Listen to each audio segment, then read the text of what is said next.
اب آپ کو براہ راست لے چلتے ہیں۔ چیئرمین تحریک انصاف عمران خان زمان پارک میں ویڈیو لنک خطاب کر رہے ہیں۔ دیکھتے ہیں وہ نیشنلسٹ ہیں۔ ہمارا ملک بنا تھا اسلام کے نام پہ، ایک آئیڈیالوجی کے نام پہ، اور دنیا میں صرف 2 ملک بنے ہوئے ہیں آئیڈیالوجی کے نام میں، جس میں پاکستان ایک ہے۔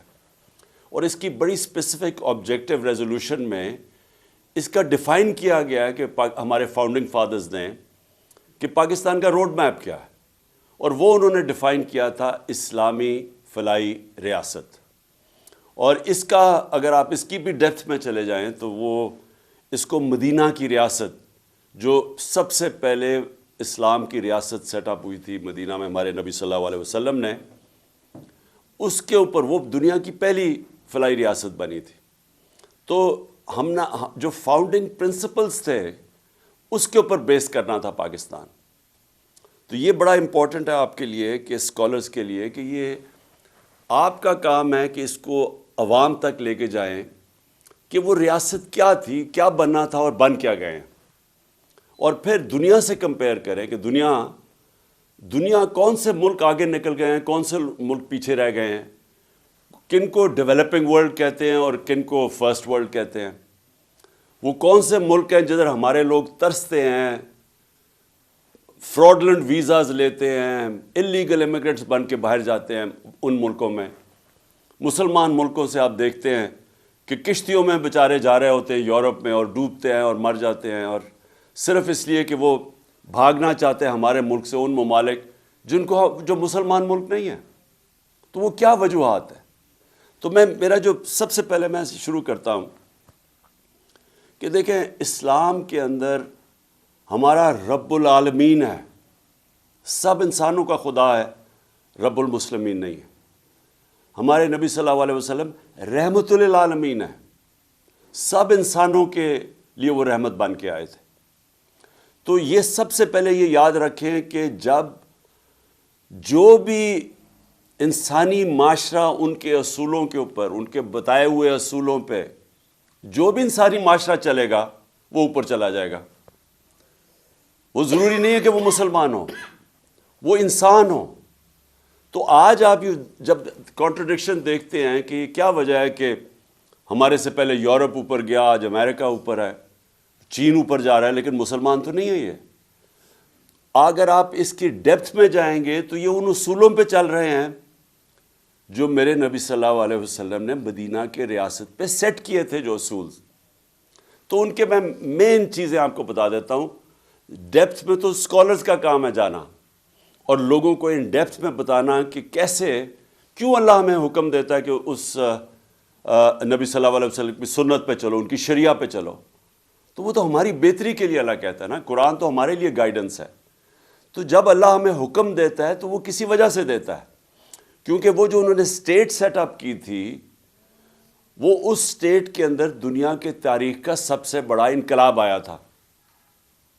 کبھی بھی اتنی تھوڑے وقت کے اندر اتنا بڑا دنیا کی تاریخ میں تبدیلی نہیں آئی۔ اور ایک لوگ یہ کہتے ہیں جی کہ منگولین نے بھی، چنگیز خان کے منگولین نے، انہوں نے بھی تقریباً آدھی دنیا پہ قبضہ کر لیا تھا۔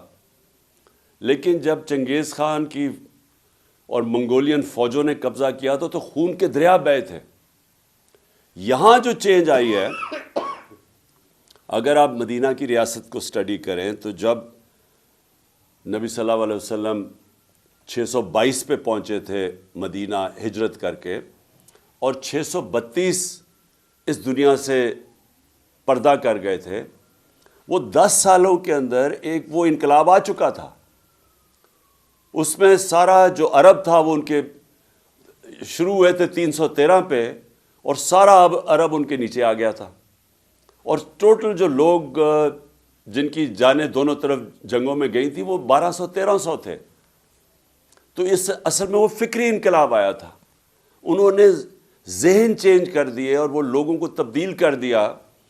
وہ لوگ جن کی کوئی حیثیت نہیں تھی، 2 سپر پاورز تھی، پرشین اور رومن بیزنٹائن ایمپائر دونوں طرف، انہوں نے ان دونوں ایمپائرز ان کے سامنے کولیپس کر گئے۔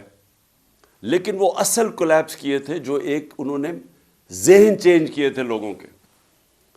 اور اس کو اور طرح آپ کر سکتے ہیں کہ یہ ایک جس طرح مولانا رومی کی میں بڑی فیمس سینگ ہے، وہ بڑی سمجھنے والی ہے، کہ انہوں نے کہا کہ جب اللہ نے آپ کو پر دیے ہیں تو کیوں چونٹیوں کی طرح رینگ رہے ہو؟ تو اصل میں انہوں نے ان کے پر دے دیا انسانوں کو، ان کو آزاد کر دیا، لا الہ الا اللہ کا مطلب سمجھا دیا۔ وہ بہت بڑا لا الہ الا اللہ دعویٰ آزادی کا ہے، اور پرواز صرف آزاد انسانوں کے اوپر ہوتی ہے، غلاموں کی پرواز اوپر نہیں ہوتی۔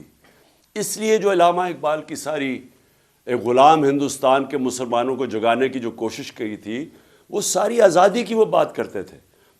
وہ جو شاہین کا علامہ اقبال کا کانسیپٹ تھا، وہ صرف آزاد شاہین اوپر جا سکتا ہے باقی مخلوق سے۔ تو مدینہ کی ریاست میں انسانوں کو آزاد کیا، ذہنی طور پہ آزاد کیا، لا الہ الا اللہ کے ذریعے آزاد کیا، اور پھر وہ جو ریاست بنائی وہ اصولوں کے اوپر کھڑی کی گئی۔ نمبر 1 اس کا اصول تھا عدل اور انصاف۔ یہ یاد رکھیں کہ یہ سب سے بڑا، قرآن میں بار بار انصاف کے اوپر ایمفسس اس لیے آتا ہے کہ انسان کے معاشرے میں اور جانوروں کے معاشرے میں سب سے بڑا فرق ہوتا ہے انصاف۔ جانوروں کے معاشرے میں مائٹ از رائٹ ہوتا ہے، انسانوں کے راستے میں انصاف ہوتا ہے، طاقتور اور کمزور ایک برابر ہو جاتے ہیں۔ اور یہ سب سے بڑی چیز مدینہ کی ریاست میں انہوں نے سیٹ کی، عدل اور انصاف۔ حضرت ابو بکر جب خلیفہ بنے، ان کا پہلا مشن سٹیٹمنٹ تھی کہ میں طاقتور اور کمزور کو ایک برابر کروں گا قانون کے سامنے۔ اس کے بعد حضرت عمر کی مشن سٹیٹمنٹ یہی تھی کہ میں طاقتور کو قانون کے نیچے لے کے آؤں گا، اور پھر حضرت علی کی بھی مشن سٹیٹمنٹ یہ تھی۔ تو بیسکلی جب آپ انصاف قائم کرتے ہیں ایک معاشرے میں، آپ لوگوں کو آزاد کر دیتے ہیں۔ جب آپ لوگوں کے فنڈامنٹل رائٹس کی حفاظت کرتے ہیں، ایک معاشرہ جب ان کو پروٹیکٹ کرتا ہے تو وہ معاشرہ اس قوم کے پوٹینشل کو ریلیز کر دیتا ہے، اس کی پرواز اوپر کر دیتا ہے، ان کو پر دے دیتا ہے انسانوں کو۔ کبھی بھی غلام انسانوں نے کوئی بڑے کام نہیں کیا آج تک۔ اور غلامی صرف یہ نہیں ہوتی کہ فزیکل غلامی ہوتی ہے، ذہنی غلامی اس سے زیادہ خوفناک ہوتی ہے۔ اور وہ جو کلونیلزم کا جو سب سے بڑا امپیکٹ پڑتا ہے، وہ ہمیں ذہنی غلام بنا دیتا ہے دوسرے کلچر کی۔